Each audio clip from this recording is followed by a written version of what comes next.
오늘 말씀의 제목을 몇 주 전서부터 고민을 하다가 이 제목을 정해보았습니다. 하늘 가는 밝은 길이. 먼저 히브리서 11장 13절로 16절에 있는 말씀 보도록 하겠습니다.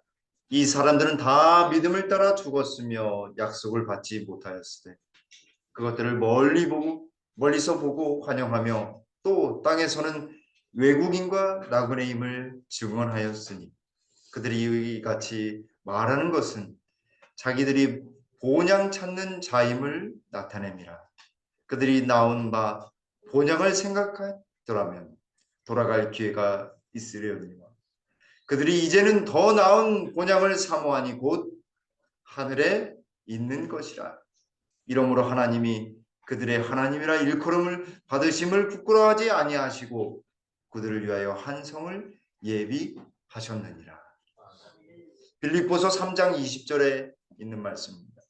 그러나 우리의 시민권은 하늘에 있는지라 거기로부터 구원하는 자 곧 주 예수 그리스도를 기다리노니 그런 만물을 자기에게 복종하게 하실 수 있는 자의 역사로 우리의 낮은 몸을 자기의 영광의 몸의 형체와 같이 변화하게 하시리라. 아멘.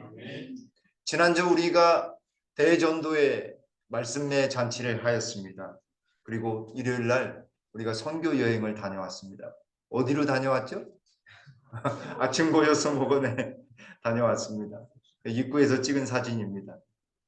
그래서 들어가는 입구에 이렇게 꽃다발처럼 국화꽃이 이렇게 아름답게 피어 있었습니다. 모두가 다 지나가지만 곁에 한 꽃이 이렇게 아름답게 피어 있었습니다. 아직 다 완전히 피어 있지 않은 국화꽃이었습니다. 아마 이번 주가 가장 활짝 피어 있지 않을까 하는 생각을 해봤습니다. 우리 가지 않은 우리 성도님들을 위해서 제가 열심히 찍어보았습니다. 길가에는 이렇게 파란 꽃도 있었고 코스모스도 숨어서 이렇게 자기의 아름다움을 뽐내고 있었습니다. 그 전경을 좀 딱 찍어보았습니다. 어떻습니까? 멋있습니까? 아름답죠? 네, 제가 우리 가지 못하신 분들을 위해서 찍어보았습니다. 근데 가다가 보니까요, 제 이름이 있어서 한번 찍어보았습니다. 고산 암석원. 고산 암석원. 그 바위로 이렇게 되어 있는 제 이름이 장석원인데 이 암 돌석자로 쓰여져 있는 제 이름이 있어서 한번 찍어보았습니다. 제 이름은 돌석자는 아닙니다. 제 석자는. 국화꽃 이렇게 하얀 꽃이 있어요. 근데 얼마나 그날 하늘이 파랬는지 이렇게 파랬어요. 꽃만 본 것이 아니라 저는 하늘을 보았어요. 하늘이 얼마나 푸르는지 모릅니다. 산등성이의 하늘이 정말 푸르렀습니다. 그리고 그 가운데 잔디밭에 있는 곳에 이 스프링클러가 칙칙칙칙칙 지나가면서 제가 무지개를 찍으려고 했었는데 찍히지 않았어요. 무지개가 있었습니다. 이처럼 하늘은 아름답고 푸르릅니다.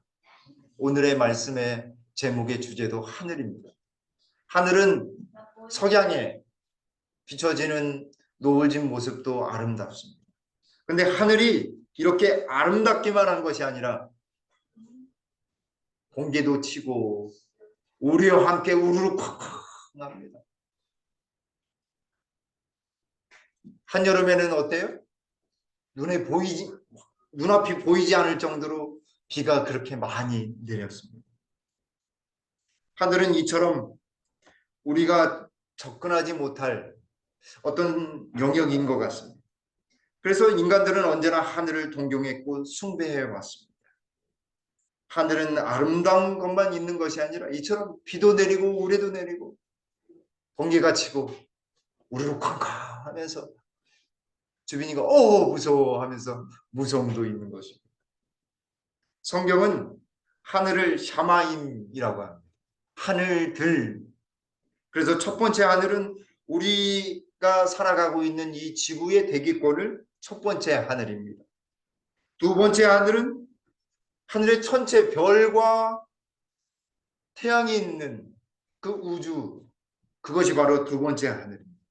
세 번째 하늘은 하나님이 거하시는 곳이 세 번째 하늘입니다. 우주의 중심, 대우주의 중심입니다. 어제도 말씀드렸는데 우리 은하계 요 끝에서 요 끝까지 가려고 하면 걸어서는 못 가요. 빛의 속도로 가야 합니다. 얼마나 걸리냐면 빛의 속도로 가도 10만 광년이 걸립니다. 10만 년이 걸려요. 근데 우리 지구가 속해 있는 우리 은하계에 이 반짝반짝 스스로 빛나는 태양이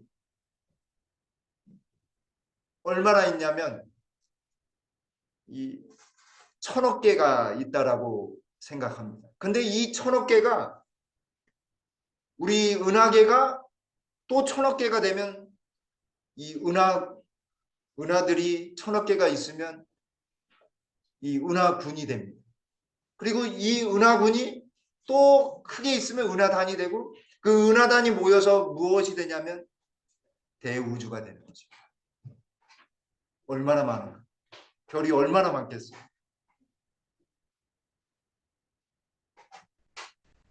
사도 바울도 자기가 예수님을 만나고 고린도후서 12장 2절에 세 번째 하늘에 이끌려 가지고 하나님을 만나고 왔습니다. 고린도후서 12장 3절에 셋째 하늘에 이끌려 간 자다라고 자기가 그렇게 표현하고 있습니다. 여러분, 우리가 그리스도인들은 왜 교회에 다니는 것입니까? 왜 교회에 오셨습니까? 하늘에 가야 되겠죠, 그죠? 하늘에 가야 돼. 근데 사실 이 질문과 대답이 맞는 것처럼 보이지만 맞지 않는 것이 왜 맞지 않냐면 우리의 본래 고향이 어디냐면 하늘이었습니다. 인간의 본래 고향은 하늘이었어요. 하늘 에덴이었어요. 에덴을 잃어버렸어요. 본래 고향 그 하늘로 가야 하는 것입니다. 우리가 얼마 전에 추석 명절이었는데 고향으로 가지요? 거기에 누가 계십니까? 네, 부모님이 계십니다. 그리고 그 고향은 우리가 태어난 곳입니다. 왜 그 고향으로 가는가? 우리가 태어났고 우리를 기다리고 있는 부모님이 계시기 때문에 그렇습니다. 하늘은 그리스도인들의 고향입니다. 하늘 아버지가 계신 그곳. 엘렌 화인 여사는 하늘을 계시를 통해서 바라보면서 눈 감으면 떠오르는 그 하늘, 잡히면 잡힐 것 같은 그 하늘이 너무 그립다라고 했습니다. 근데 이 세상을 보니까 어때요? 밝아요? 어두워요? 어두워요. 그래서 어둡다, 어둡다, 어둡다. 그렇게 3번 이야기하셨습니다. 여기 우리 동요에도 이 가곡의 한 노래가 있는데 홍남파 작곡, 이소원 작사, 4분의 4박자, B플랫 장조, 고향의 봄. 되게 뭐 거창한 것 같은데 고향의 봄 노래입니다. 그 노래 가사를 보면은 나의 살던 고향은 꽃피는 산, 복숭아꽃, 살구꽃, 아기 진달래, 울긋불긋 고대걸 자린 동네. 그 속에서 놀던 때가 그립습니다. 사실 이 이원수 동화 작가가 중학교 시절, 10대 시절에 작사를 한 것입니다. 우리 한번 노래를 한번 들어볼까요? 고향은 이렇게 정겹고 그리운 곳입니다. 마음이 푸근해지고 날마다 그리운 것이 고향입니다. 그곳에 꼭 가야 하겠습니다. 그리스도인들의 고향은 어디라고요? 내 하늘이라고. 오늘 사도 바울은 이 땅의 모든 믿음의 도덕들이 우리가 알고 있는 아브라함, 이삭, 야곱, 요셉 그 모든 다윗 그 모든 믿음의 도덕들이 이 땅에서는 외국인과 나그네였다. 하늘 가야 할 사람들이었다라고 이야기하는 것입니다. 그 더 나은 본향을 사모하니 하늘에 있는 것이다. 그래서 이 땅에서 그렇게 용감했던 것입니다. 다윗이 왜 용감했냐면 이 땅이 자기 고향이 아니었기 때문에 그렇습니다. 아브라함이 왜 그렇게 친절하고 왜 그렇게 사람들을 위해서 기도했는가?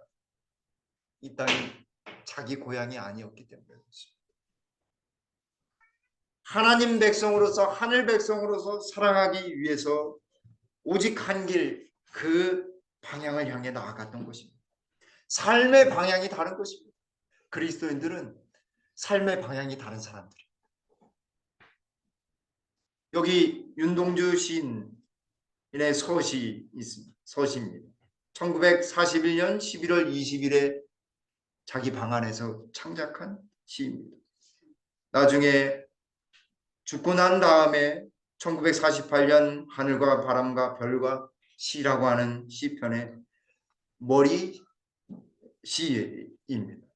죽는 날까지 하늘을 우러러 한 점 부끄러움이 없기를 잎새 이는 바람에도 나는 괴로웠다. 별을 노래하는 마음으로 모든 죽어가는 것을 사랑해야지. 그리고 나한테 주어진 길을 걸어가야겠다. 한 절이 빠졌네요. 오늘 밤에도 별이 바람에 스치운다.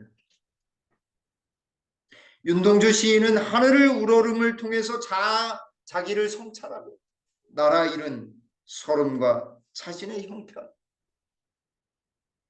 조국을 잃어버리고 조국을 빼앗은 그 나라에 있는 자신의 모습을 투영하고 있는 것입니다.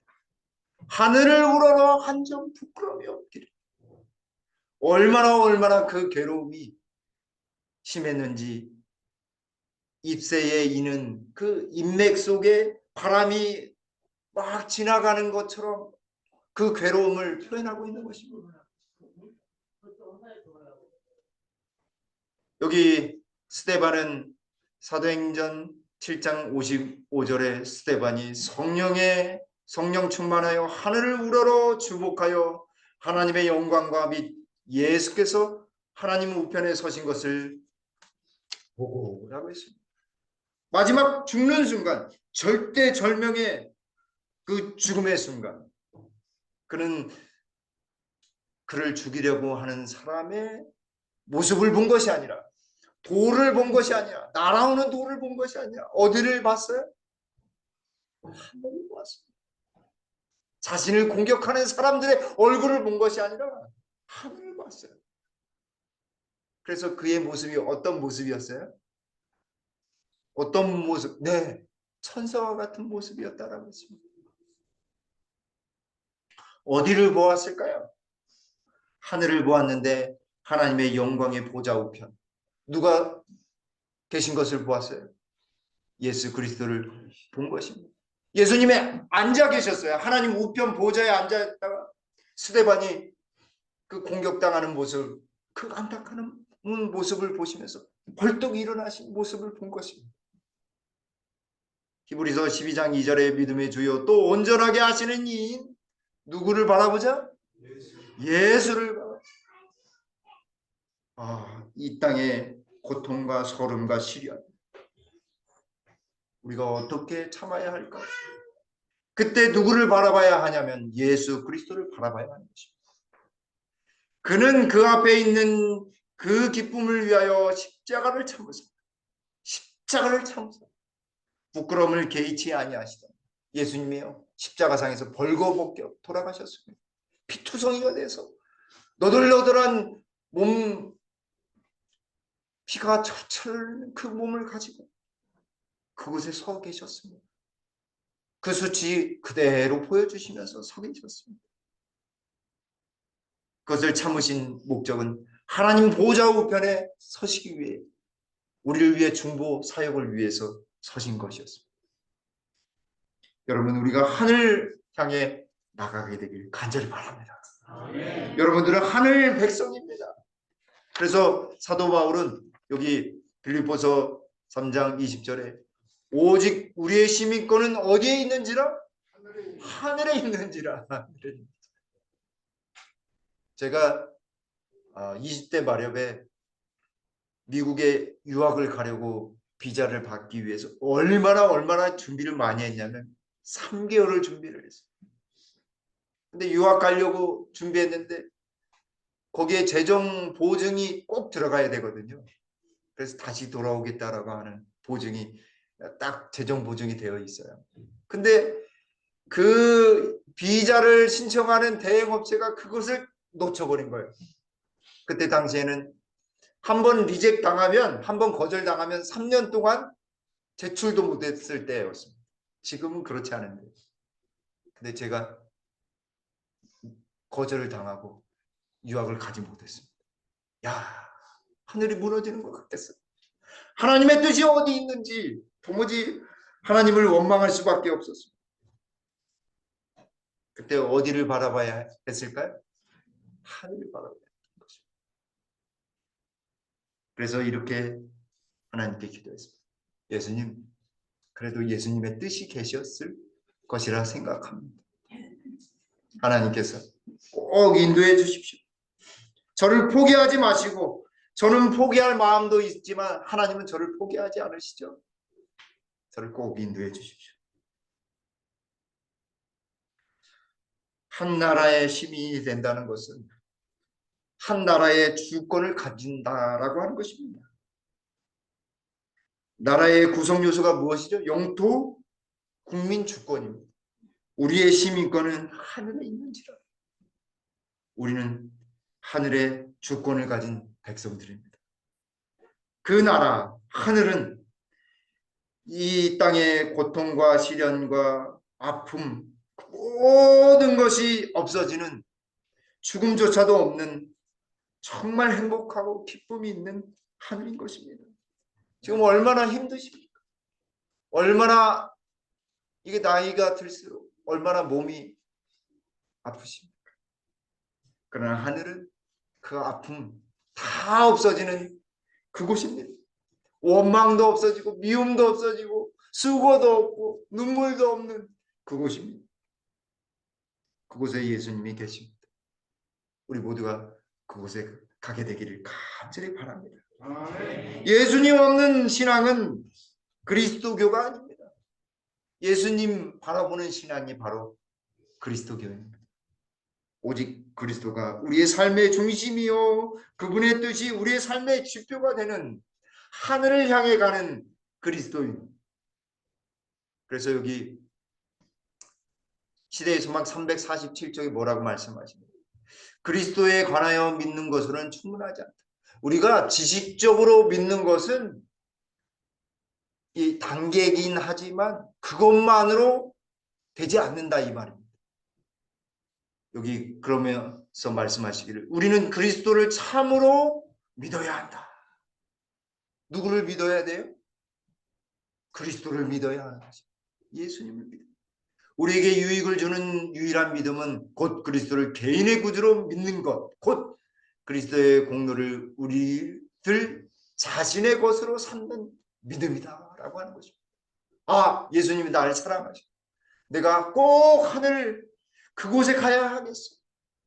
예수님을 믿는 믿음을 통해 생명을 얻는 하늘 백성으로서 살아가는 것. 그것이 우리에게 지식적인 것을 통해서 믿는 것이 아니라 깨닫는 것이 아니라 경험으로 확신에 이르는 것입니다. 진정한 믿음은 생명이다. 산 믿음은 활력의 증가, 의지하는 신뢰를 의미하며 그것으로 말미암아 영혼은 정복하는 능력자가 된다. 믿음은 어느 정도 논리적인 것으로도 믿어지지만 신뢰는 이것은 나의 잠재의식 속으로부터도 확인될 수 있는 그런 믿음이 바로 신뢰인 것입니다. 변하지 않는 것입니다. 그래서 능력자가 되는 것입니다. 예수 그리스도를 믿는. 그래서 우리의 소망은 누구세요? 예수 그리스도이십니다. 예수님의 희생은 우리의 소망의 중심이다. 그 위에 우리는 우리의 신앙을 어떻게 해야 된다고요? 다 고착시켜야 하는 것입니다. 세상에 고착시키면 안 되는 것입니다. 예수님에게 고착시켜야지만 하늘에 갈 수 있어요. 예수님을 온전히 믿게 되기를 간절히 바랍니다. 우리 주님은 오직 한 분이신 그리스도이시다. 우리는 주님만을 바라보아야 한다. 그러면 우리에게 지혜를 주시고 은혜를 주시고 우리는 성실하게 그 믿음을 보존하면서 살아가면 우리 속에 온유함과 참회의 정신으로 누구 앞에 서게 되냐면 하나님 앞에 서게 되는 것입니다.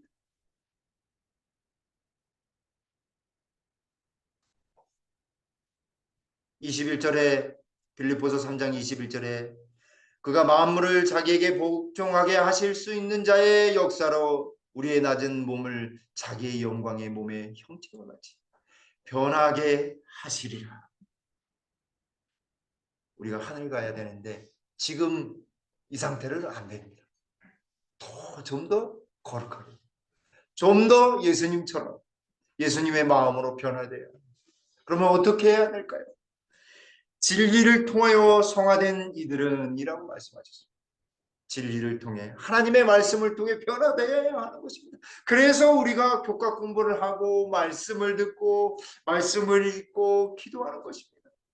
삶의 개혁이 날마다 이루어져야 합니다. 어제나 오늘이나 똑같은 몸뚱이지만 마음만은 우리의 의식은 완전히 새로워야 하는 것입니다. 하늘을 향해 나아가야 하는 것입니다. 조금 더 향상해야 하는 것입니다.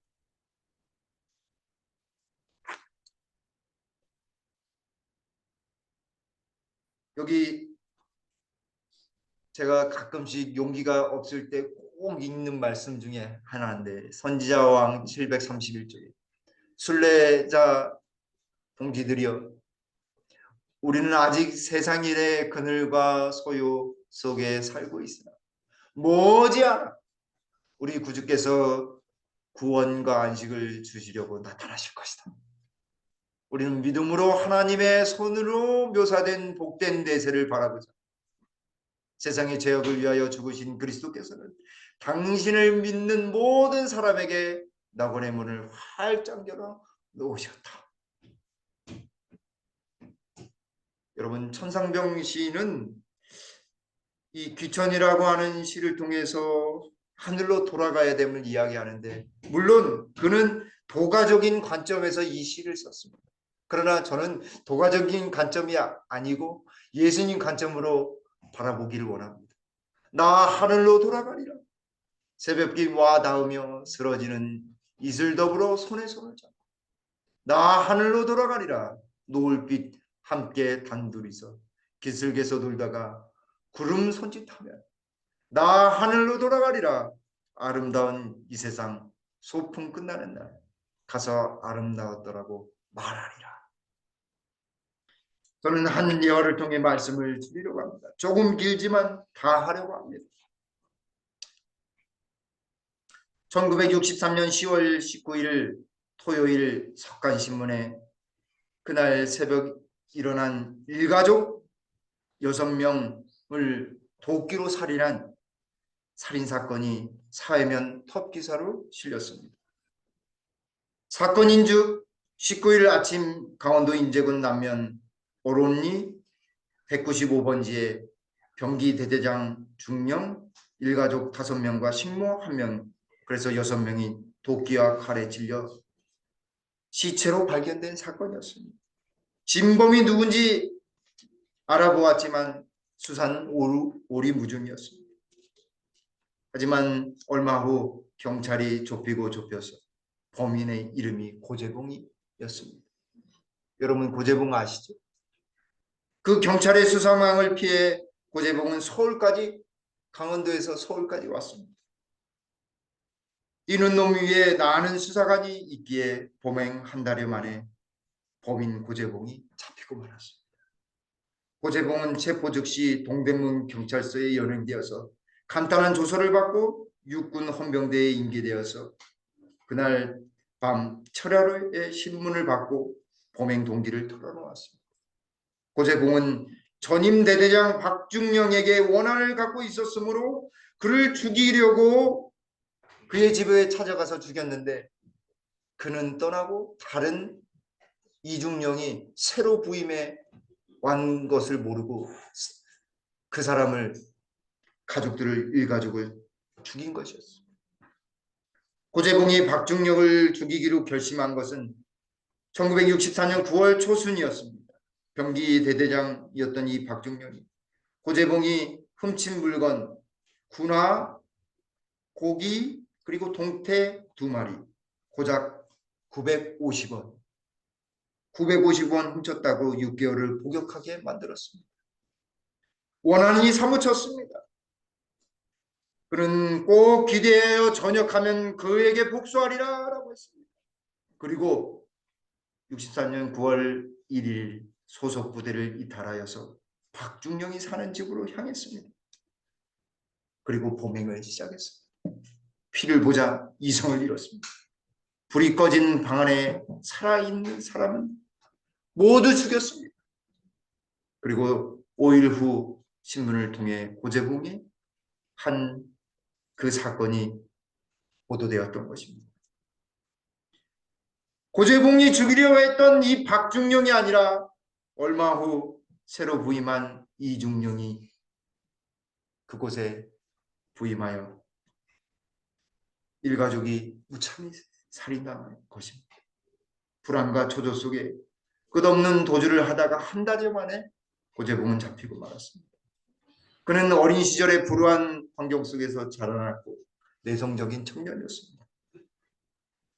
사건 바로 직전에 사랑하는 애인과 헤어지고 마음에는 이 박중령에 대한 증오심과 복수심만이 가득하였습니다. 충동적인 도둑질이 그의 인생을 바꿔놓았음을 깨달았지만 뒤늦은 깨달음이었습니다.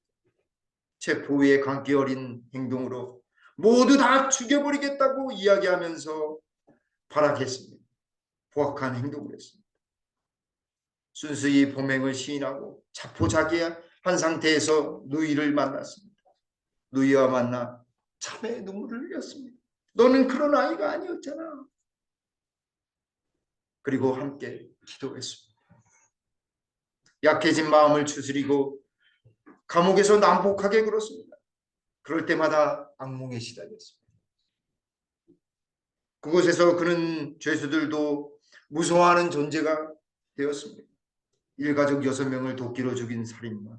세상 사람들은 그를 살인마라고 불렀습니다. 그러나 어느 한 목사님의 보내진 성경책이 차입되어 왔습니다. 들어왔습니다. 잠이 도무지 오질 않았습니다. 그때마다 성경책을 펼치기 시작했습니다.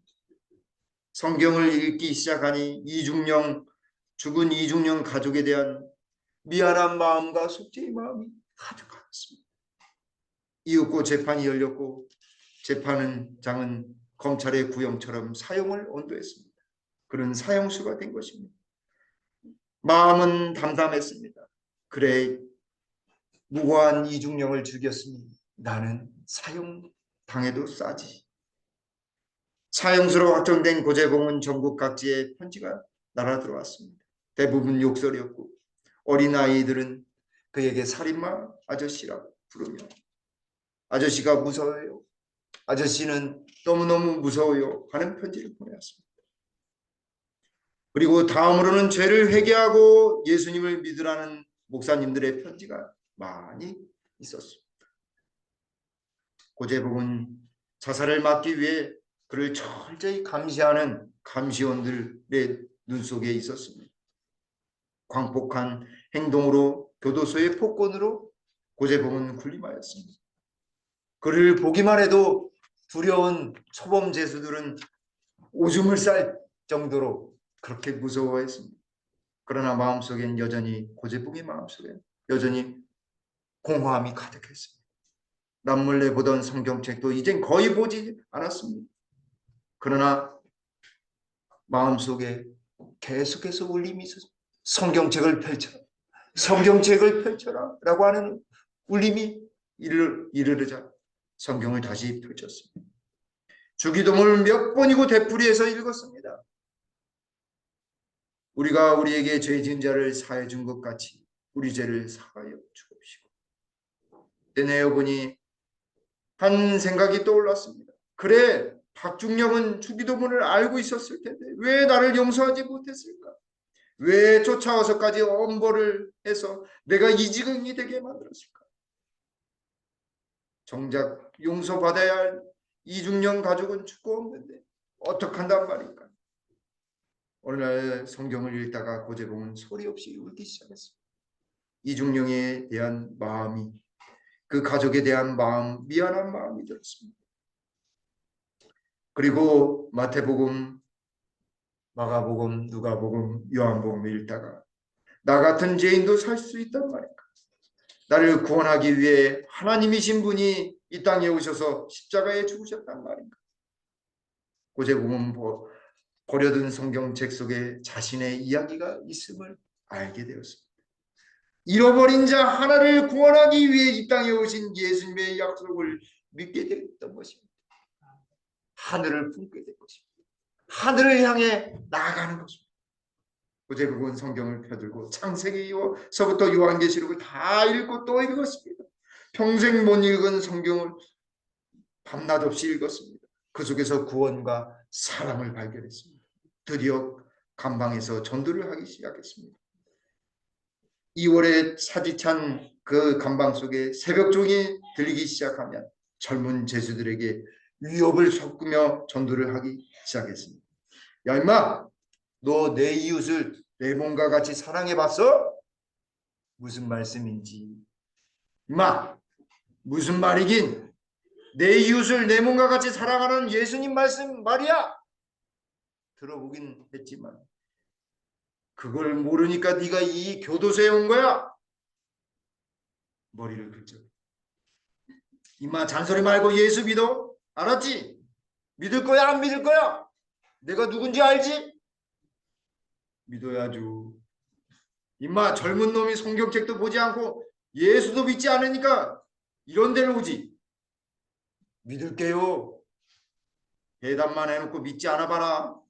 밤에 혼내줄 테니까. 나 누군지 알지? 예, 믿겠습니다. 이렇게 전도가 시작되었습니다.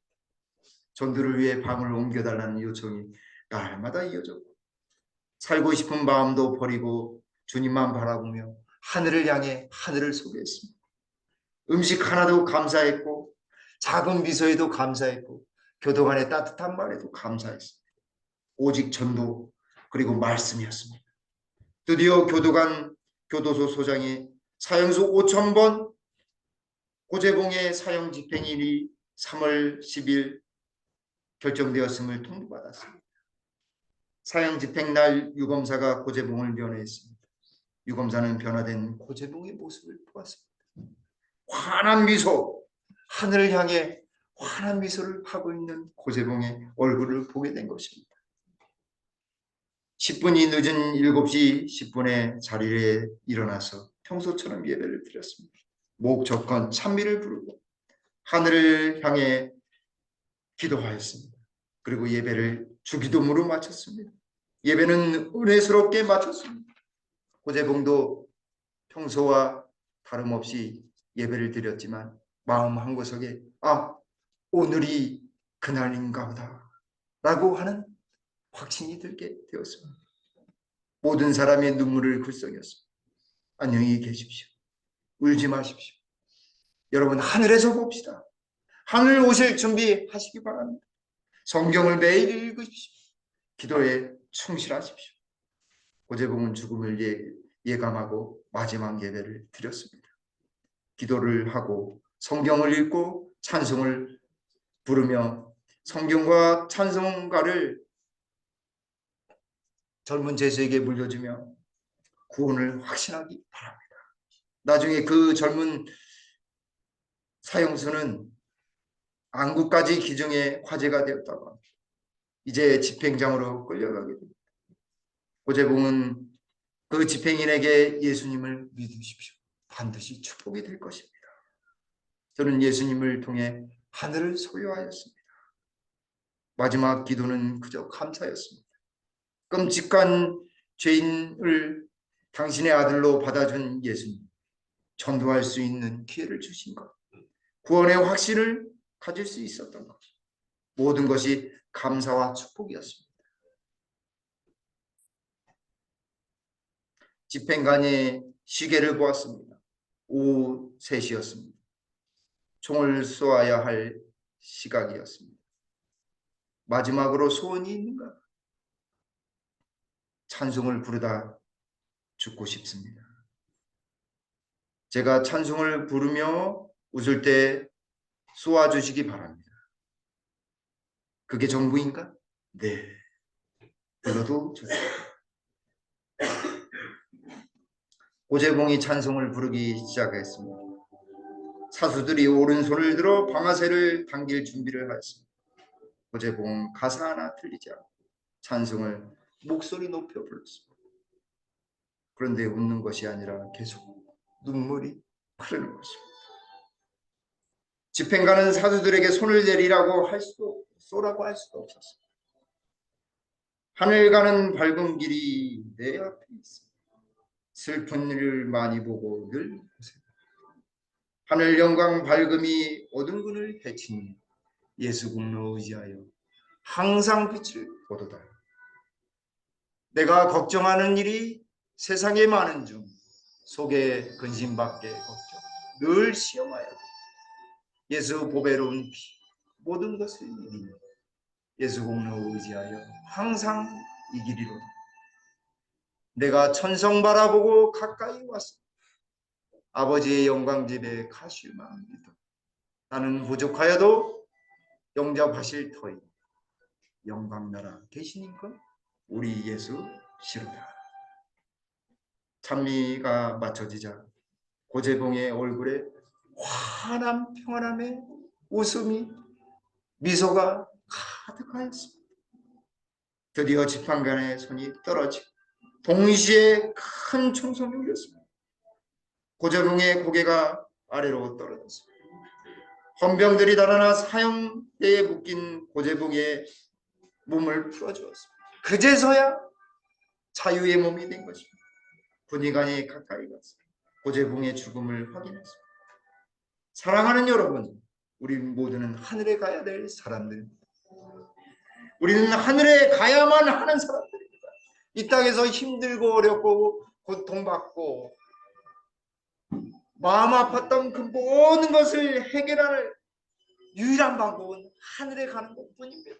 우리 예수님 구원의 그 하늘, 새 하늘과 새 땅을 향해 우리 모두가 나가게 되길 간절히 바랍니다. 화인 여사는 계시를 통해 오리온 성자를 열린 공간을 보면서 하늘 새 예루살렘 성이 여기 오리온 성자 우측 상단에 오리온 성자가 있음을 보았습니다. 조금 더 확대해서 보면 이렇습니다. 그곳에 화인 여사는 4개의 태양이 있는 것을 보았습니다.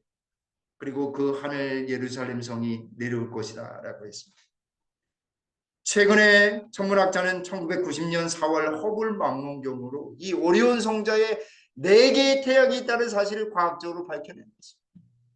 그런데 100여 년 전에 화인 여사는 계시를 통해서 우리에게 알려주신 것입니다. 사랑하는 성도 여러분, 하늘은 실제합니다. 우리를 위해 준비된 그 새 예루살렘 성에 온전히 거하는 우리 모두가 되기를 간절히 바라면서 말씀을 줄이겠습니다. 아멘. 아버지 하나님, 우리 하나님 하늘 백성 삼아 주시오니 주님 감사합니다. 하늘까지 쓰러지지 아니하고 낭망하지 아니하고 하늘까지 끝까지 가도록 믿음을 능력을 허락하여 주시옵소서. 이제는 무한하신 아버지 하나님의 놀라운 사랑과 예수 그리스도의 다음 십자가의 은혜와 성령의 감화 감동하심, 여기에 하늘을 향해 가는 우리 김포교회 모든 성도님들 위해 영원히 함께 하시기를 우리 구주 예수님의 이름으로 간절히 축원드리옵나이다. 아멘.